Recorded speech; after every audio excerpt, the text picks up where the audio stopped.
Kakaiba naman na yung matagputi dito. Magugulat ka na laang. Ito yung sihi. Oo, sihing dapa iyan. Naman po yung mga nakuha po ni Bal na sihi. Ito po ay nahugasan na po niya. Sarap. Magkano po kami sihi?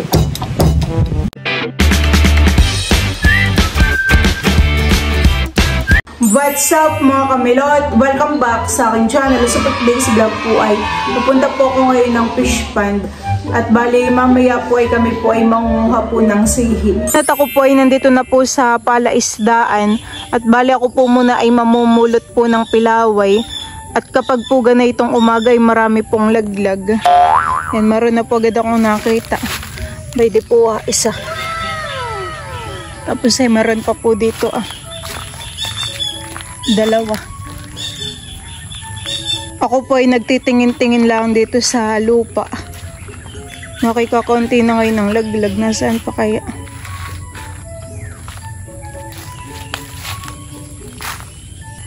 Ayun, meron pa pang isa dito Ito lang po yung aking napulot na pilaway. Tatatlo po. Ako po ay papunta na dun sa kubo. Kagabi po ay dito po natulog si Bal. Ay, hindi po niya alam na ako po ay papunta ngayon. Kanina po ay umulan. Gawa ng basa po ang basa po ang lupa.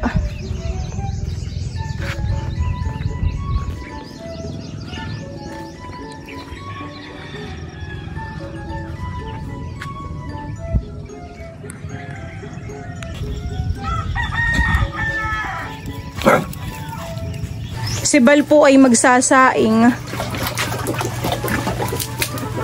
Nakipunong-puno yung container, Ito pong sinaing ay kumulo na. Ito po ay iin-inin na laang. Diyan po mga kamilot, at bali kami po ngayon ni Balay kukuha na po ng sihi.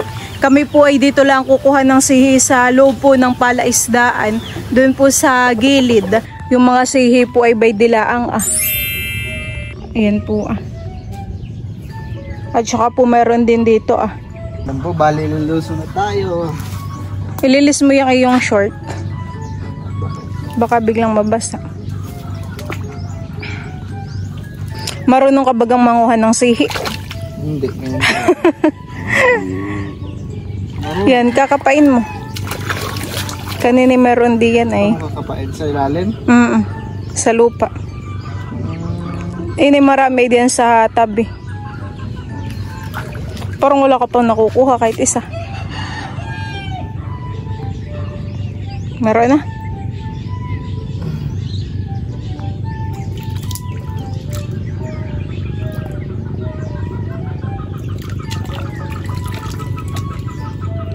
Dito ka mga nagkapit sa niyog. Huwag mo lang apakan yung niyog para hindi lumubog.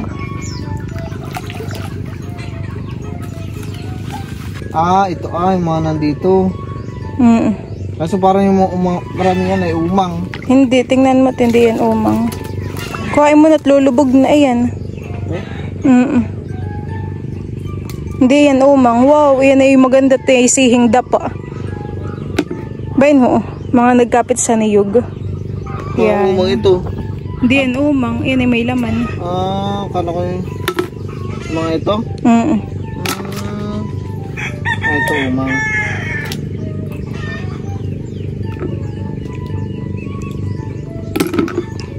Marami din naman Pag ganay na wala yung laman at yung maliit. Ano to yung linta?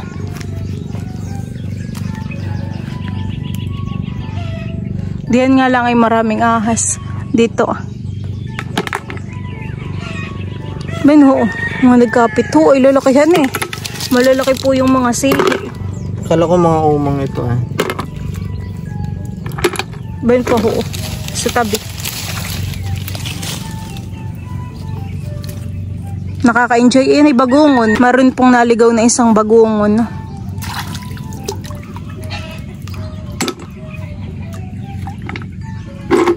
Patingin ng mga nakuha mo. Ito na po agad yung nakuha ni Bal May ilang peraso na din po.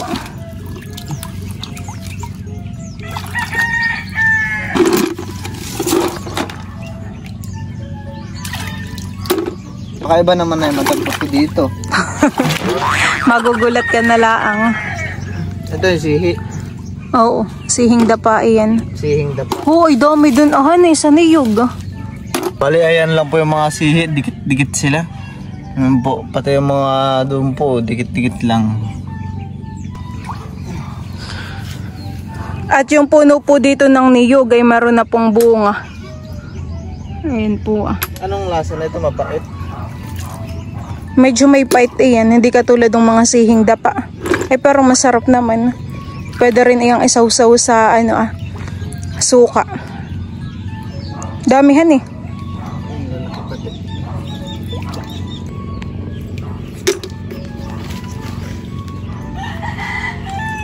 Oh, isang damputan mo ilan iyan? Tatluhan eh.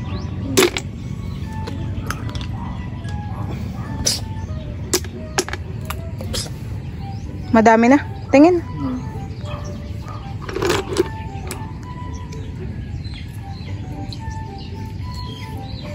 Para kang nakabistit. Para ka ng babae sa suot mo. Bakit? Wala kang short eh. Meron.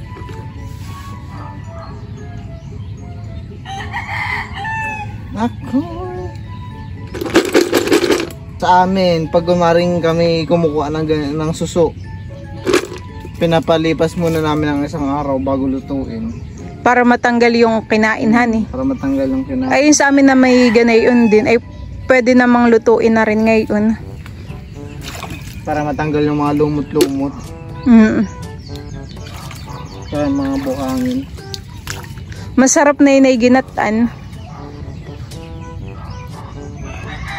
Doon naman po si Bal pupunta. Butit wala kang nakikitang ahas. Ay sa ganay na maraming ahas sa tuho. Ako po ay pupunta naman dito At si Bal po ay nandito na banda sa kabila.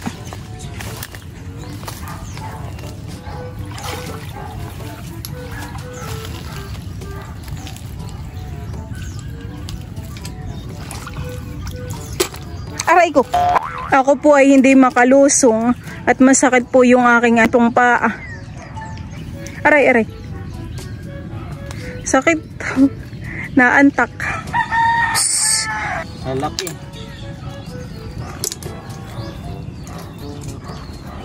Excited na ako makatikim nito. Ganun din kalalaki ang sihi sa inyo? Maliliit.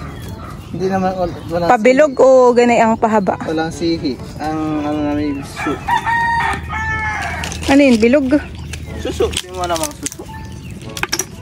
Maliliit.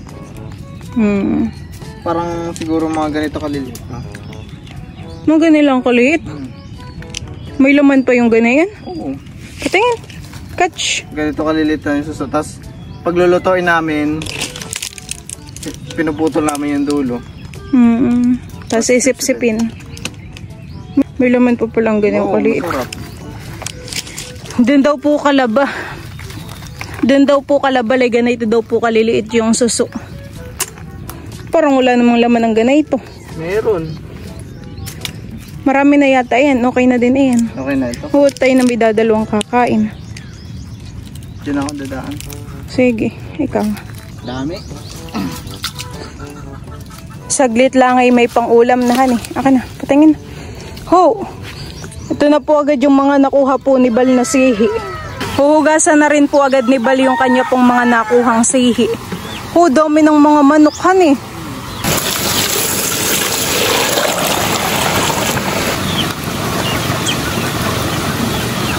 Ayan at bali meron po ditong isang alimango. Ito po yung aking lulutuin. Isasama ko po dun sa sihi. Natanggal na po yung isang sipit. Ako po ay maglalagay ng kamatis, sili at saka po luya. Ayan po. Pwede naman po yung mga nakuha po ni Bal na sihi. Ito po ay nahugasan na po niya. Ayan po. Yung ganito pong sihi ay sihing dapa. Tapos ito naman po ay bagungon. Meron po siyang nakuhang dalawa. Tapos ito po yung sihing haba. Isasama ko na po itong sihi dito po sa alimango. Ito naman pong sihi ay mabilis lang pong maluto.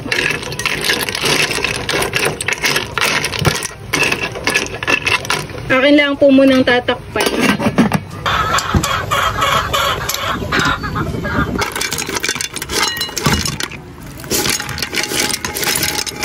Oh, dami. Ayan, at bale, ito na po yung sinigang po na alimango at saka po sihi. Ito po ay pipigaan ko na po ng kalamansi para yung sabaw po ay maasim.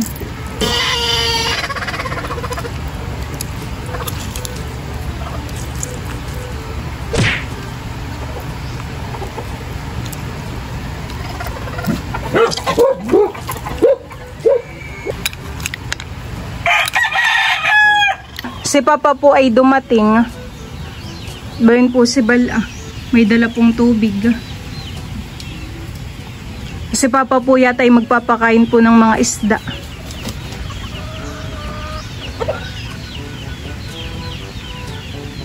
Kali kami po ni Balay kakain na. Let's pray. Father, the Son, the Holy Spirit. Amen. Lord, thank you for this food. Blessed it to our body. Nourish it in this name. Amen. Kain na. Kain po tayo. Laki ng alimango. Ito, napaka-asim ng sabaw. Umaga dito sa pisngi ko, sa loob. Sarap po ng sabaw. Asiman eh. Asim. Pwede po yung alimango ah. Hati ka sa sipit ka tayo tigisa. Pinabukbuk pa ito? Tapos? Iyan, tsaka makukuha mo yung laman. I-open ko na po itong alimango ah. Bali ako yung magbubukas na rin po ng sihi. Mataba po yung alimango. Po.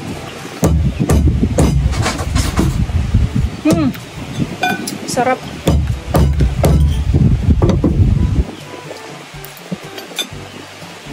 Ang bukbukay dito sa ibabaw. Kain po tayo. Sarap.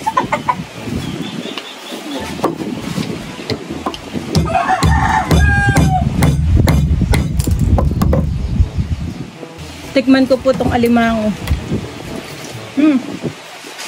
Sarap ng alimango.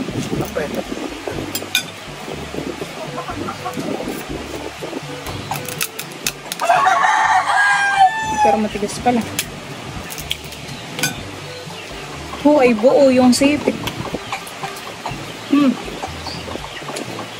Sarap.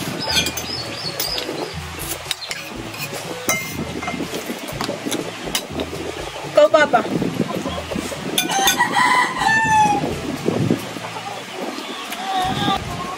Grabe na yun. Pagka-animamit ka na lumutay ka na yung mga ito.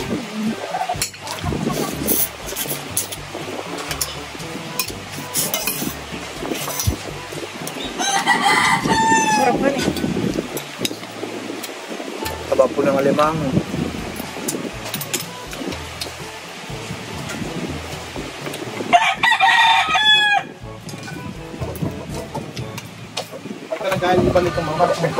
Ba? Ito naman pong sihi ay nasusungkit po na itong ano ah. Na ito pong sipit po ng galamay po ng alimango. Sarap po ng sihi. May mga ultaw po na sihi. Mabilis pong sungkitin. Meron po kami ditong martilyo.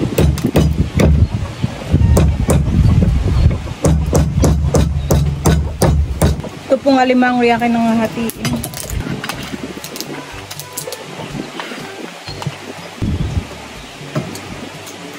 Sarap. Sariwahan.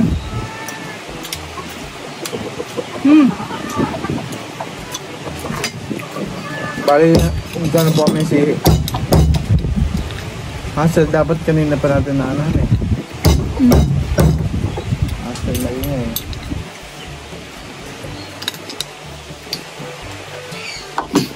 Pero mahirap talagang palabasin ng laman ng ganayan. Hindi katulad ng sihing dapa. Yung ganito nga lang po talagang sihi ay mahirap pong pukpukin. Mahirap pong buksan. Hindi po katulad nung sihing dapa na nasusungkit po yung laman ng ano ng tinik. Ako'y papakpanay ka. Maragalin.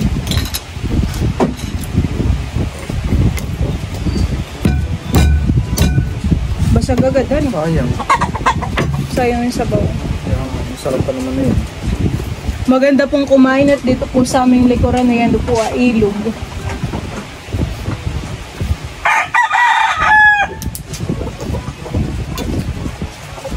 Ito pong alimangoy nahuli po ni Papa.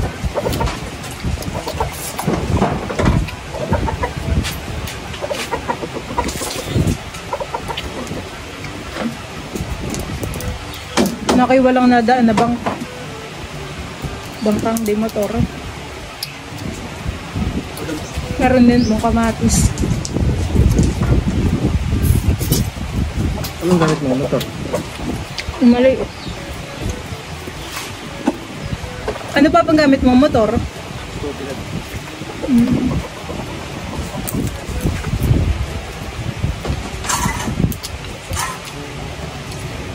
Ito naman po yung bagongon. Uy, tapos ka na, bilis po kumain ni Milot.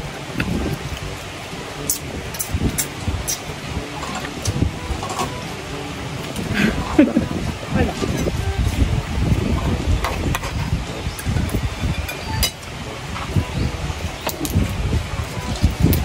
Sanay ako mag-ano ng alimango ay. Maghimay. Milot! Ha? Muna ka dito. Si Papa po ay magpapakain ng kanyang mga manok.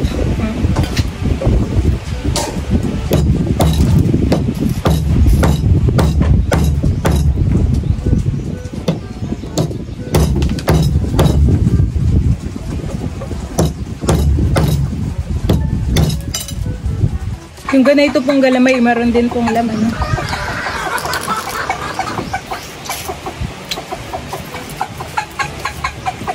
Ang masarap dito sa sihi ay papapakin kaysa sa iuulam gawa ng sihi ay paisa-isa. Parang nakakabiting Bawal ba siyang yung parang bibiyakin mo na bago iluto? ayun, pwede rin. Pupukpukin muna bago lutuin. Para sisip-sipin na laang.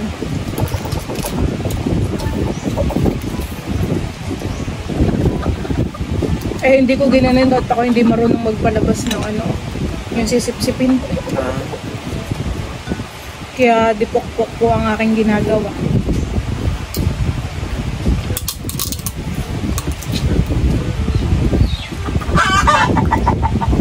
Medyo maingay nga lang dito yung mga manokan.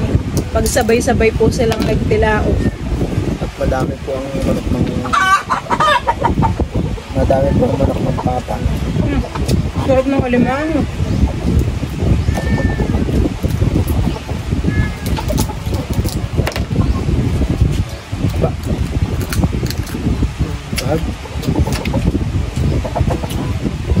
Taba.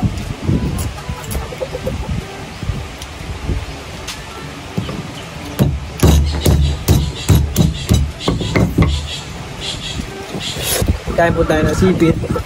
Oo, nakaibuo. Laki, buong bobo ang laman.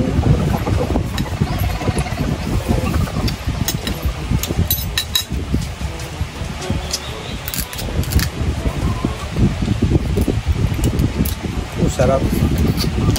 Palinamnam po pati yung sabaw. Tamang-tamang pangasim po yung kalamansi.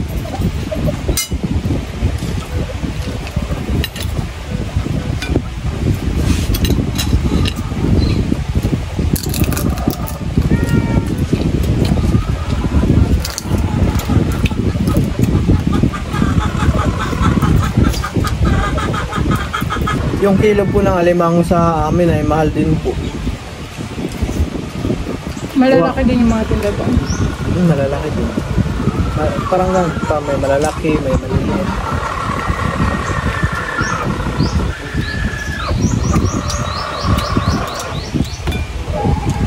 Gawa po ng sa amin po ay bibihira lang po yung fish pan.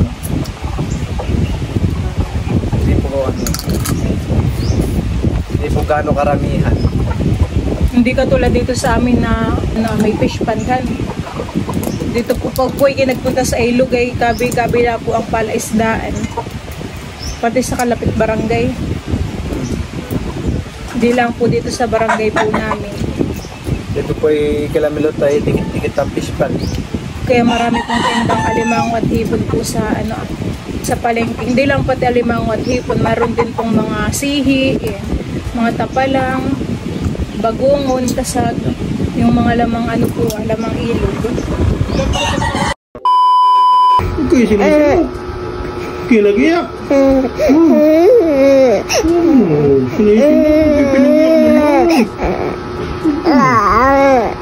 Pinagiyak ikaw ni mama, kaya ito sinisinaw.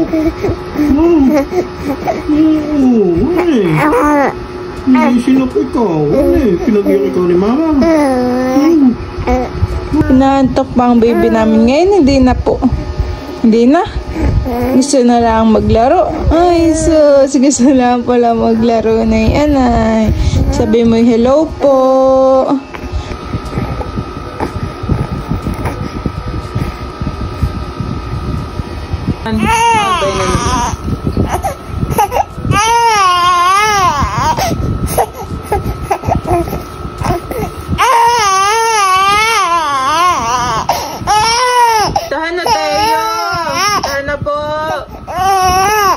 Amin po munang inilagay ni Bal si Teo dito po sa kanyang tumba-tumba. Ay sus. Alam gusto niya Ayan pala ang gusto. Oo. Si Teo po ay nalilibang na dun sa laruan. Parang siya'y nalilibang na. Bakit biglang umiyak? Napansin ko yung mga nakaraang buwan ay di pa siya nalilibang dyan. Tapos nung pinabaksin namin siya, ay parang tingin siya ng tingin doon sa mga nakasabit na mga laruan. Nalilibang siya sa mga tunog. Nalilibang bagang gano'n yung umiyak. Nakibiglang Mga nag-arte. siguro kung dahan. Napansin kasi siya Dapat di daw siya pinapansin. Opo.